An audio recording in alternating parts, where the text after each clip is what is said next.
Intermittent fasting. That's the topic that we're going to delve into today, and I'm going to share with you why I do not like intermittent fasting for many of the patients I work with. In today's video, I'm going to share with you how it can be very detrimental to the stress hormone in your body and how in many cases it actually causes more weight gain after you get off of your intermittent fasting schedule. Stay tuned for this debatable video.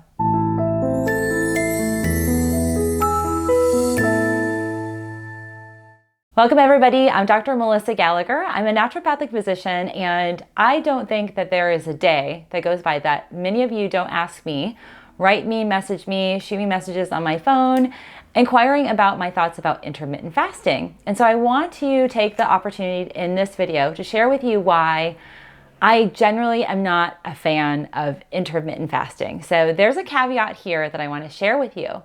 When we eat dinner, and then we take a break from consuming food by sleeping at night, and then we wake up and we have breakfast the next day, that's actually a fasting, an intermittent fasting schedule. So I'm not totally against fasting per se, but the intermittent fasting that I'm seeing is very detrimental to the hormone structure of my male and female patients' bodies, as well as kicks up even more stress-related hormonal imbalances and metabolic dysfunction, which does you disservice in the long run. In today's video, I'm going to share with you a few reasons why I do not like intermittent fasting and this new dietary fad. I have found intermittent fasting is really a common fad right now. Just like a few years ago, the HCG diet was the fad, and before that it was Atkins, and before that it was South Beach. And I tend to stay away from fad-like trends and dietary type of restrictions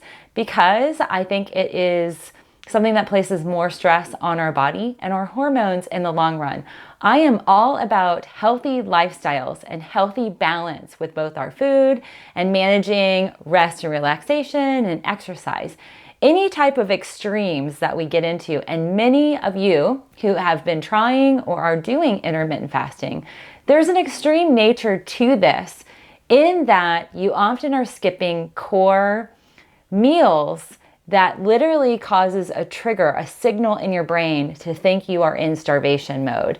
And then you add that on with like a ketosis type of diet, keto diet, ketogenic specific diet, where you are enhancing your fat burn, which there's nothing wrong with enhancing fat burn.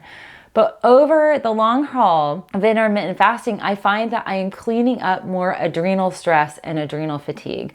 So the core reason why I am not a fan of intermittent fasting as this new dietary nutritional trend is because many of you who start on intermittent fasting are already in a state of adrenal stress, adrenal fatigue, and adrenal burnout. And many of you know I actually do testing. I'm going to share with you a test kit.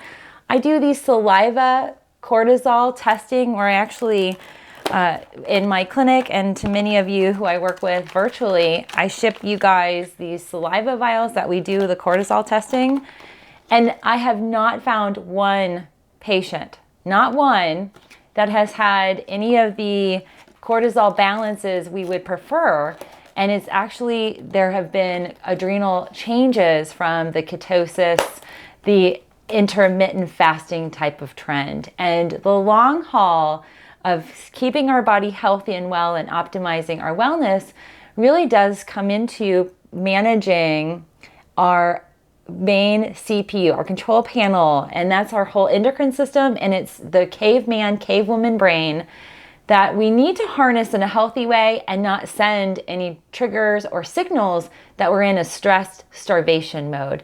And often what I find is folks that are doing like 16 and 8, or sometimes I know there are some doing 20 and 4, and even folks that are doing 14 and 10, sometimes that's just not the best for your adrenal state.